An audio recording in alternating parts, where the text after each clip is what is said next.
कहानी शुरू होती है द कैनियन की वीरान सड़कों से, जहां पर हम एक न्यू मैरिड कपल को देखते हैं जिसमें लड़की का नाम लॉरी और लड़के का नाम निक है। और जिंदगी की नई शुरुआत में कदम रखने के लिए वो जहां पर आए हैं अपने हनीमून को खास बनाने के लिए। और ये जगह निक के लिए बहुत ही खास है और उसकी विश लिस्ट में सबसे ऊपर है। वो जहाँ पर हाइकिंग करना चाहता है, लेकिन ये बात वो लॉरी से छुपाता है और शायद वो उसको सरप्राइज देना चाहता है। निक लॉरी को बताता है कि आज वो कैनियन जा रहे हैं, लेकिन शायद लॉरी वहाँ पर नहीं जाना चाहती। शायद उसको ऐसी जगह अच्छी नहीं लगती, मगर वो निक की मुस्कुराहट के लिए मान जाती है और इसलिए वो पास में ही मौजूद एक टूरिस्ट शॉप में जाते हैं। वहाँ पर गाइडेंस के लिए वो कुछ बुक्स देखते हैं, लेकिन वहीं पर उनको पता चलता है कि वहाँ पर जाने से पहले तुमको एक परमिट लेना पड़ेगा। जब वो परमिट ऑफिस में पहुँचते हैं तो उनको पता चलता है कि परमिट आने में तो महीनों लग सकते हैं। लॉरी निक से कहती है कि हम कहीं और भी तो जा सकते हैं, लेकिन निक तो बस कैनियन ही जाना चाहता था। और उनकी ये सब बातें वहाँ पर एक आदमी सुन रहा था। वो उन दोनों से कहता है कि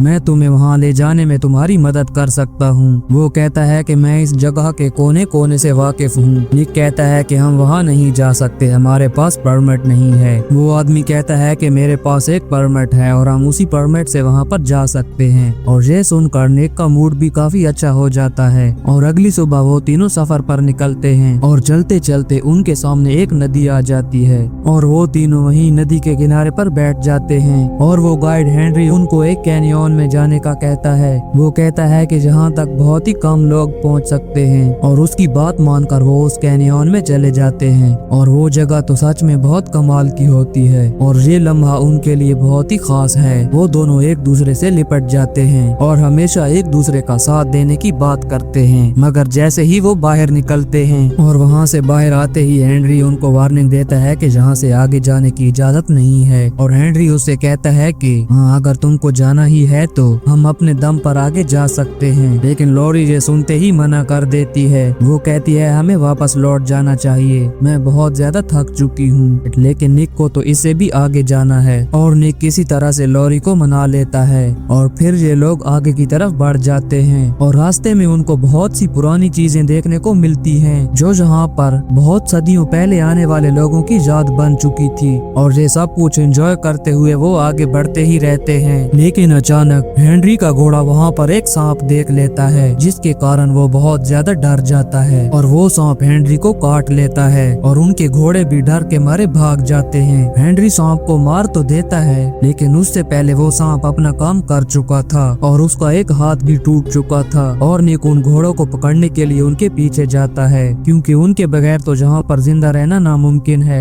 दो घोड़े तो निक से भाग जाते हैं, लेकिन एक को निक बहुत ही मुश्किल से वहाँ से वापस ले आता है। और हेनरी उनसे कहता है कि हम आगे का सफर इस वक्त नहीं कर सकते, हमें आज रात यहीं पर रहना होगा। और वो लोग वहाँ पर रात गुजारने के लिए आग जलाते हैं, लेकिन कुछ देर बाद उनको बहुत ज्यादा भूख लग जाती है, क्योंकि वो सुबह से सफर में निकले हुए हैं। और भूख के मारे हेनरी उनसे वो सांप खाने को कहता है और हेनरी निक से ये सब कुछ करने का कहता है, लेकिन निक के पास कोई भी आइडिया नहीं है। लेकिन हेनरी के बताए गए तरीके से वो उस सांप को पकाता है। हेनरी और निक अपनी भूख मिटाने के लिए उसको खाने लगते हैं और निक लॉरी से भी कहता है खाने को, लेकिन वो मना कर देती है। वो कहती है कि मैं वेजिटेरियन हूँ। और रात के सन्नाटे में उन्हें जंगली भेड़ियों की आवाजें सुनाई देती हैं और हेनरी उनसे कहता है कि ये यहाँ के बहुत ही खतरनाक भेड़िए हैं, तुम्हें इनसे बचकर रहना होगा। और अगले दिन की रोशनी में हेनरी की हालत भी कुछ ठीक नहीं लग रही थी। उसके जिस्म में जहर का असर तेजी से फैल रहा था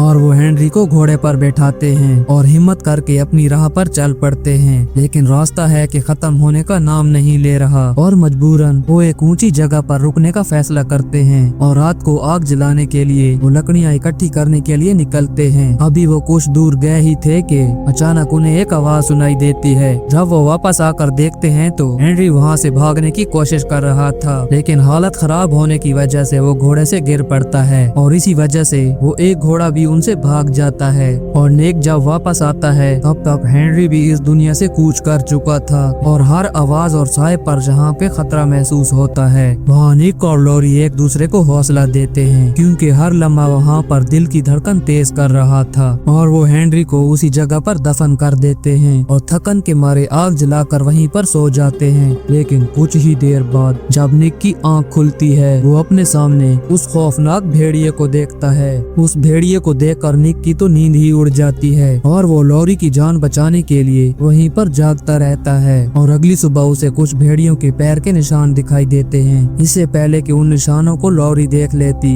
निक उन निशानात को मिटा देता है ताकि लॉरी उनको देखकर डर ना जाए। और वो बस इन 3 दिनों से यूं चलते ही रहते हैं क्योंकि ये भूल भुलैया उन्हें जहाँ से बाहर निकलने ही नहीं दे रही। और निक उसे याद दिलाता है कि रिसेप्शनिस्ट ने कहा था अगर हम टाइम पर नहीं पहुँचे तो वो हमारी हेल्प के लिए रेस्क्यू टीम आ सकती है। लेकिन लॉरी हाथ पर हाथ रखकर नहीं बैठ सकती। वो निक से कहती है कि जल्दी से कोई रास्ता निकालो। और बार बार जब वो एक ही जगह पर वापस आ रहे थे तो इसी बात से उन दोनों के दरमियान लड़ाई हो जाती है। और लॉरी कहती है कि मैं तो यहाँ आना ही नहीं चाहती थी, बस तुम्हारी खुशी के लिए आ गई। और निक को भी एहसास होता है कि अगर वो जिद ना करता तो ऐसा कुछ भी ना होता। और उसी दौरान उन्हें उम्मीद की एक किरण नजर आने लगती है। लॉरी के मोबाइल फोन पर कुछ सिग्नल्स आ रहे थे और चारों तरफ पहाड़ होने की वजह से सिग्नल बहुत ही वीक थे जो फिर से चले जाते हैं। और निक कहता है कि सिग्नल्स के लिए हमें ऊपर जाना होगा। और निक उस पहाड़ पर चढ़ने की प्रैक्टिस करता है और इसके अलावा तो उनके पास कोई हल भी नहीं है। और वो दोनों उस पहाड़ पर चढ़ते हैं। बहुत ही मुश्किल से जब वो कुछ ऊपर पहुंचते हैं, बहुत ही मुश्किल से उनको वहां पर कुछ सिग्नल्स मिल जाते हैं। और कॉल मिलाते ही थोड़ी सी बात होते ही सिग्नल्स फिर से चले जाते हैं। शायद कुछ और ऊपर जाने पर उन्हें सिग्नल मिल जाए और वो हिम्मत करके कुछ और ऊपर जाते हैं और वहाँ पे उन्हें कुछ सिग्नल्स मिल ही जाते हैं। लेकिन उसकी पूरी बात करने से पहले ही वहाँ से निक का हाथ फिसल जाता है जिसके कारण वो दोनों नीचे आ गिरते हैं और निक का पैर एक पत्थर में अटक जाता है और वो बहुत ज्यादा जख्मी हो जाता है। लॉरी तो वहाँ से बच जाती है लेकिन निक की हालत बहुत ही खराब हो चुकी है। उसका पैर बहुत ही बुरी तरह से उस चट्टान में फंस चुका है। वो बेचारा दर्द से तड़प रहा था और लॉरी उसे बाहर निकालने की कोशिश करती है मगर वो नाकाम रहती है और आखिरकार दर्द के मारे वो वहीं पर बेहोश हो जाता है। और जैसे ही उसको होश आता है वो अपने सामने एक बहुत ही खतरनाक भेड़िया को देखता है। वो भेड़िया अपनी बहुत ही खतरनाक आंखों के साथ निक को बस घूरे ही जा रहा था।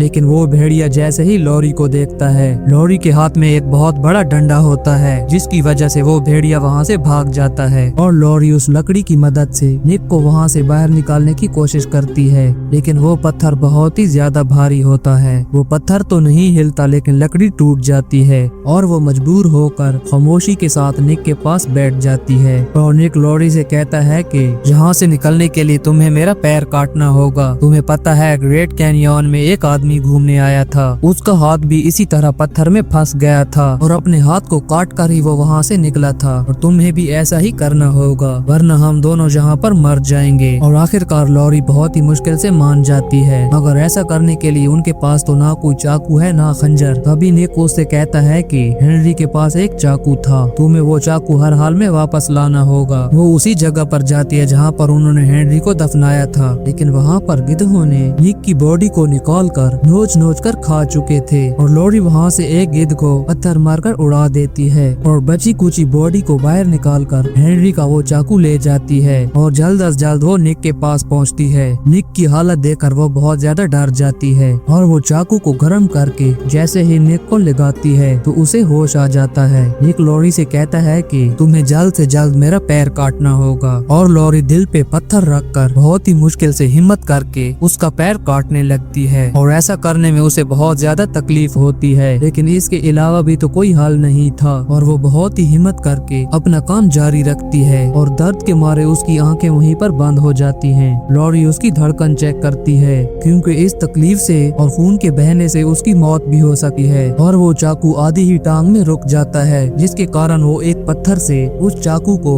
निक की टांग के आर पार कर देती है। और उसके जख्म को ठीक करने के लिए लॉरी चाकू को गर्म करती है और उसके जख्मों पर लगा देती है। और कुछ देर बाद वहाँ पर रात छा जाती है और लॉरी थकन के मारे आग जलाकर वहीं पर सो जाती है। और जैसे ही उसकी आंख खुलती है वो अपने सामने बहुत ही खतरनाक भेड़ियों को देखती है जो उसके बहुत ही करीब थे और खतरनाक लग रहे थे। वो किसी तरह से हिम्मत करके उनको वहाँ से भगाती है लेकिन दोबारा उनसे बचने के लिए उसे वहाँ पर और ज्यादा आग जलानी होगी। और वो आग जलाने के लिए आसपास से कुछ लकड़ियाँ इकट्ठा करने लगती है। और एक भेड़िया उसे एक चट्टान से देख रहा था और अचानक उस पर हमला कर देता है लेकिन वो भी अपनी पूरी तैयारी के साथ आई थी। ही अपने पास मौजूद चाकू से वो उसको जख्मी कर देती है और वापस आकर जान बचाने के लिए आग जलाने लगती है। लेकिन वो भेड़िए इतने जल्दी इनकी जान छोड़ने वाले नहीं थे, तो इसलिए वो अपने चारों तरफ आग को भी ज्यादा कर देती है और वो बहुत ही हिम्मत के साथ उन भेड़ियों के सामने डट जाती है और एक भेड़िया तो उस पर हमला कर ही देता है और वो उसी चाकू से उस भेड़िए को मार देती है, जिसके कारण बाकी भेड़िए डर के मारे वहाँ से भाग जाते हैं। वो भेड़िए अपने साथी के मरने के बाद और ज्यादा खतरनाक होकर वापस आएंगे और लॉरी दो लकड़ियों की मदद से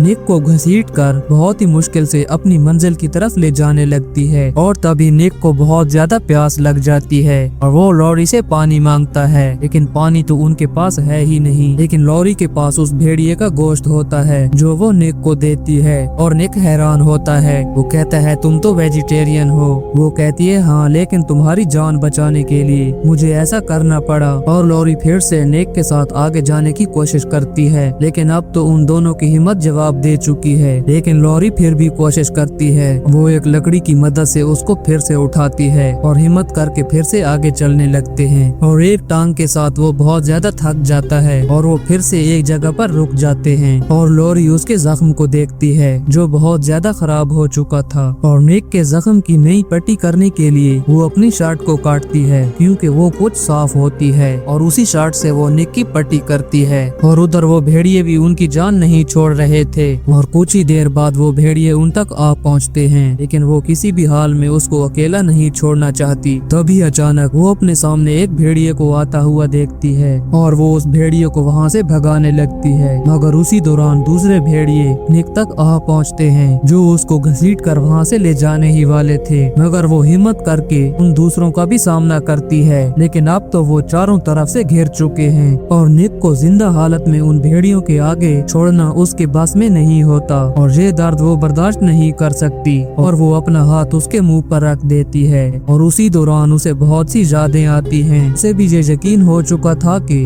उसकी मौत इससे भी ज्यादा खतरनाक होने वाली है, लेकिन अचानक वहाँ पर रेस्क्यू टीम पहुँच जाती है और ये सब देखकर उसे बहुत ज्यादा रोना आता है और ये दर्द उसके लिए बर्दाश्त करना बहुत ही मुश्किल था क्योंकि उसने अपने ही हाथों से अपने ही हस्बैंड को खत्म कर दिया, लेकिन शायद तकदीर को यही मंजूर था और इस कहानी का यहीं पर एंड होता है।